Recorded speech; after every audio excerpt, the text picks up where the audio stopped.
Hi, my name is Jess from Making Macmillan. I live in Southern California with my husband and my baby girl.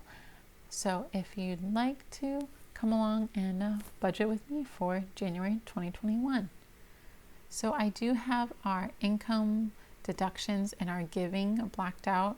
That's just for a privacy thing. But I am showing a miscellaneous income. My goal is to earn $50 a month from miscellaneous income. So this is side hustle stuff. So dog walking, recycling, tutoring. I've done taste testing before, just something to bring in an extra $50 a month.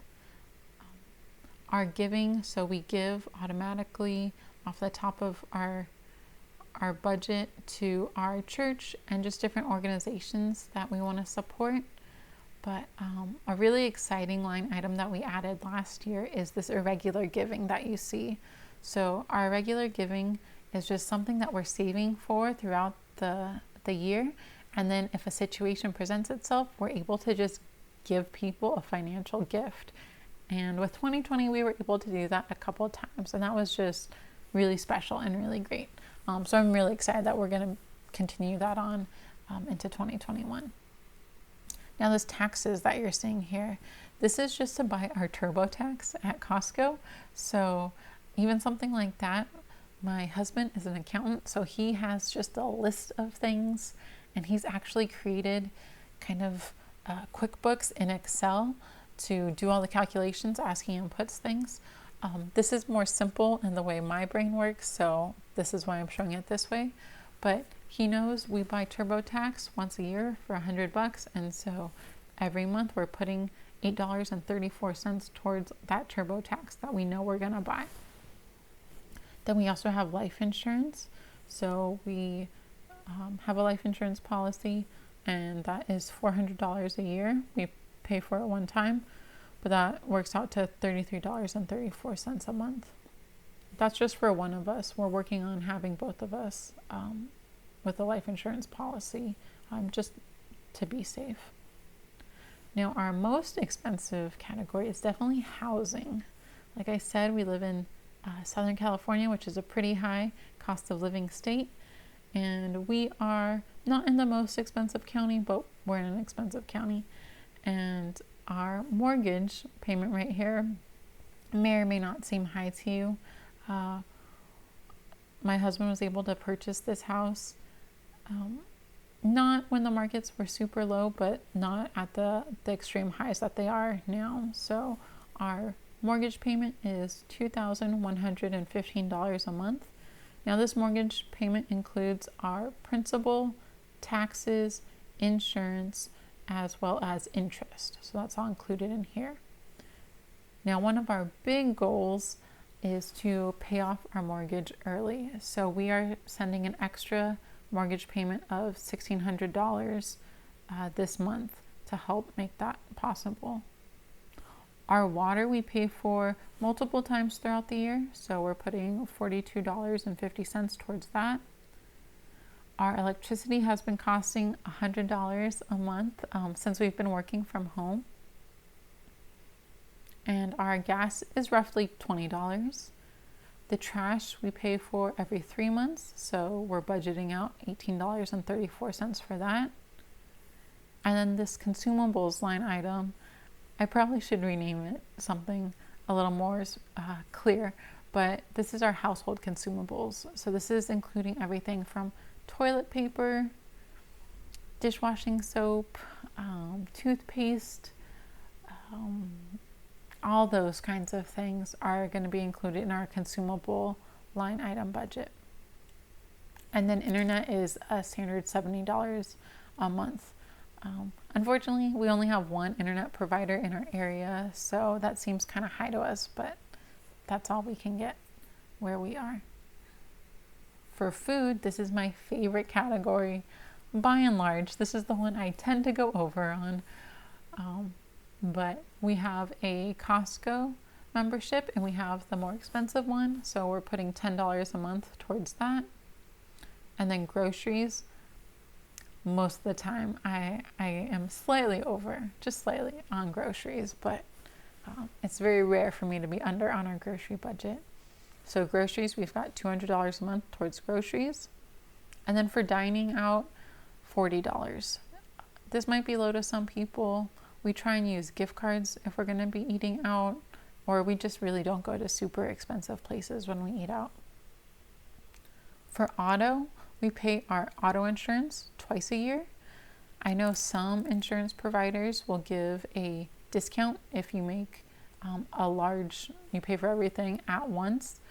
Ours, there's no difference between paying once or paying twice a year, so we just do twice a year.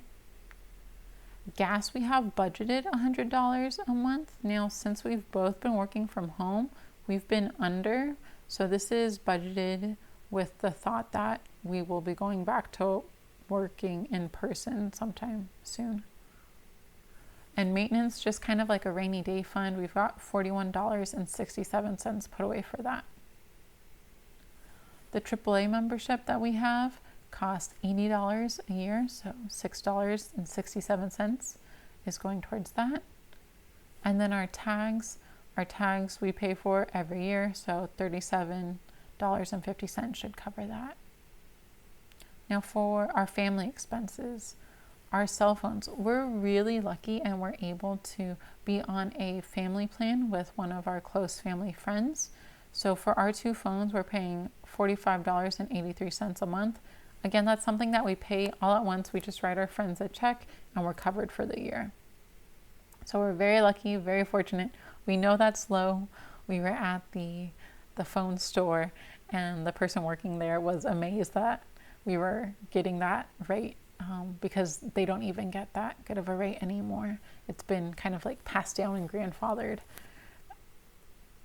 down. So we're very, very fortunate for that. This next one, it gets me every time. My husband's budget is $5. I did not give him that budget. That's what he felt comfortable with. And this is just for extra stuff. So we do have gift cards for like Target and Amazon. If he needs something, we use the gift cards first before dipping into our budget. I think that helps us a lot. But he's comfortable with $5, so that's all him. I still feel bad because mine is 4 times as much as him at $20. And then the baby's doing great. The baby has a budget of $75 a month. Now, I honestly don't know if that's high or low for people. We are cloth diapering, so we're not buying wipes or diapers. That's all taken care of. So $75 is just in case we need to buy some big ticket item. She's going to be 8 months in a couple weeks, so I don't know if there's a big ticket item to expect, but just in case, we've got it budgeted out. And then our family line, this is something new for this year as well. This is something in case we want to go to a zoo or do a day trip or something like that. We've got a budget line item for it to cover it now. And then gifts, it sounds kind of crazy. I know we just had Christmas, but we've got gifts budgeted out. So this is for birthdays, for Christmas, and I think I've got 1 wedding budgeted in there as well. But again, for gifts, sometimes we're able to use gift cards we have to purchase things for people, and that helps us with a little bit of wiggle room for that category. Now, house repair. This is for little cosmetic touch-up things that I would like to do. So my miscellaneous income, I throw at different house repair things. So it's not coming out directly from our employer paychecks. Now, if we have a big thing that needs to be repaired, we do have an emergency fund to help cover that. So we do have that taken care of already. This next line item is my husband's idea, and it's actually really great. Probably shouldn't say it like that. He's an accountant. It's a great idea. He knows what he's talking about. But it's depreciation. So we've come up with as many things as we could possibly think of, and figured out how much we think it would cost to replace them. So this again, we kind of need a little wiggle room on. So we tried to round up on this category. So for example, my husband drives a 2009 car. Okay, we know that it'll probably need to be replaced, hopefully at the soonest, when it's 15 years old. Okay, so we need to know the cost of a car. So we've got a rough estimate. We don't buy new cars, we buy used. So we take the cost of a new car and then we're going to divide by how long we have until we get to that 15-year point. Okay, and then we know we need to be putting that much away each year, because when that car hits 15 years, we're expecting that it's going to need to be replaced. Okay, if the car lives longer, that's great, and we can just keep saving that money, or we can throw it towards something else. But we want to make sure that we have that money there in case we need to replace the car.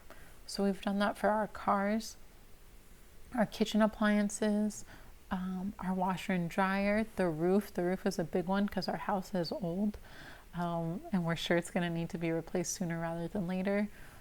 The hot water heater, just anything we could think of like that. We want to make sure that we're saving towards replacing it at some point. So we figured out we need about $4,000 a year set aside just to cover those kinds of costs. And so that works out to $333.34 a month.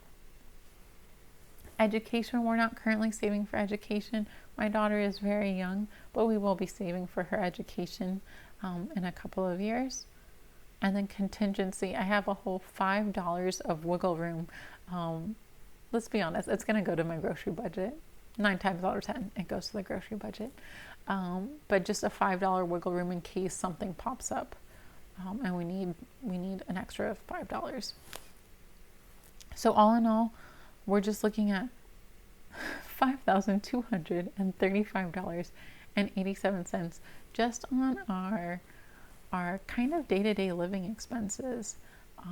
That does have that extra payment in there, so if need be, we can always take that away if push comes to shove. But this is kind of what we expect to be saving each month, saving / paying each month. We need this much money each month living here in Southern California. So I would love if you could like or subscribe. That would help me out a lot and let me know that someone out there is watching and cares about this. But I'd also really like to hear what your money goals are for 2021. That's something I love to talk about. And so if you've got money goals, things that you're saving towards or working towards, I'd love to hear about it. So leave it in the comment. And until next time, bye.